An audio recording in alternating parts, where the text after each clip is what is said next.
మూసీ ప్రక్షాళన ప్రాజెక్టుపై రాష్ట్ర ప్రభుత్వానికి రిలీఫ్ దక్కింది. బీఆర్ఎస్ నేత మాజీ మంత్రి సబితా ఇంద్రారెడ్డి కుమారుడు కార్తిక్ రెడ్డి వేసిన పిటిషన్ను కొట్టివేసింది ఎన్జీటీ.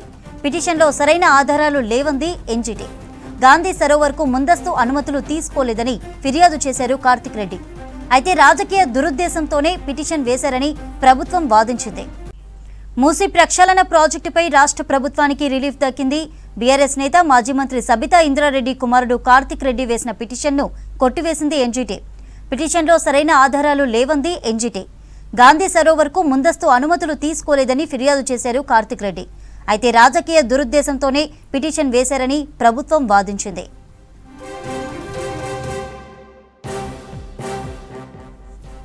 రైట్, సదా లైవ్ లో ఉన్నారు. ఈ అంశానికి సంబంధించి డీటెయిల్స్ అడిగి తెలుసుకుందాం. సదా, ఎన్జీటీలో పిటిషన్ కొట్టివేతపై వివరాలేంటి?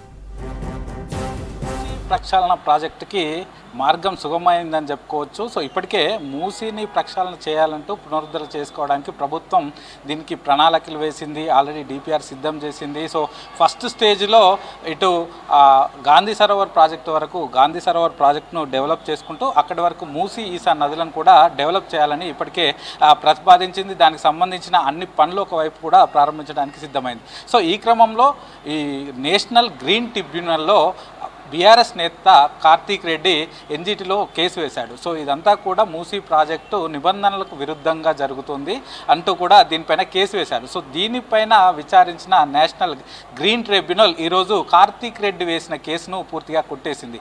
సో మీరు ఆరోపించినట్టుగా ఎలాంటి ఆధారాలు కూడా మీరు సమర్పించలేకపోయారు. సో ఇది కేవలం రాజకీయం కోసమే ఇదంతా చేస్తున్నారు. సో దీనిలో అటు ప్రభుత్వం తరఫున వ్యక్తులు సంపాదించుకోవడానికి వేశారని మీరు ఏవైతే ఆరోపణలు చేశారో దానికి సంబంధించిన ఎలాంటి ఆధారాలు కూడా మీరు సమర్పించలేదంటూ కూడా దీనిలో పూర్తిగా ఈ కేసును కూడా కొట్టివేయడం జరిగింది. సో ఇటు ప్రభుత్వం తరఫున కూడా వాదిస్తూ, ప్రభుత్వం తరఫున లాయర్ కూడా వాదిస్తూ ఇది రాజకీయ దురుద్దేశంతో వేసిన కేసు.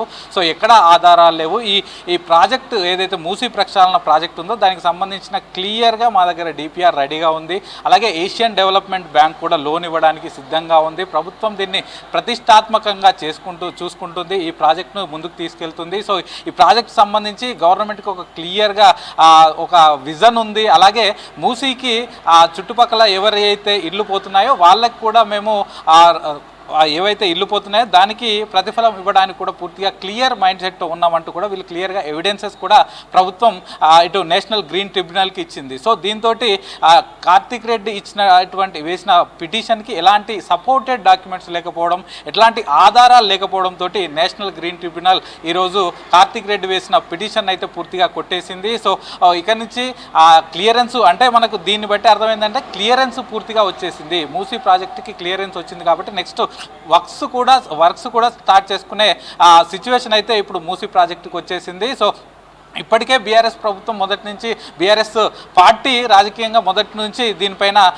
వ్యతిరేకించుకుంటూ వస్తుంది. వాళ్ళు ప్రెస్ మీట్లు పెట్టడం కానీ, అక్కడ ఉన్న చుట్టుపక్కల వాళ్ళతోటి కలవడం కానీ ఇదంతా యాక్టివిటీస్ చేస్తుంది. సో దానిలో భాగంగానే రాజకీయ దురుద్దేశంతో ఇప్పుడు దీనిపైన కేసు వేశారు. ఎన్జీటీలో కూడా కేసు వేశారని చెప్తున్నారు.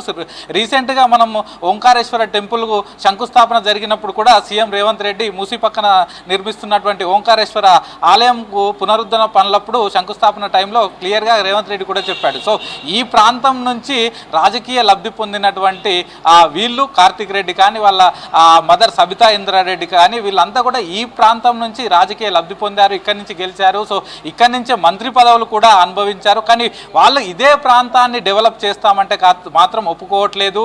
అసలు మూసీని డెవలప్ చేయొద్దా, ఈ ప్రాంతం డెవలప్ కావద్దా అంటూ కూడా ఆ రోజు సీఎం రేవంత్ రెడ్డి చెప్పాడు. సో తప్పకుండా కార్తిక్ రెడ్డి మీరు కేసు దీన్ని వాపస్ తీసుకోవాలంటూ కూడా ఆ రోజే ఛాలెంజ్ చేశాడు, ఆ రోజే సూచించారు.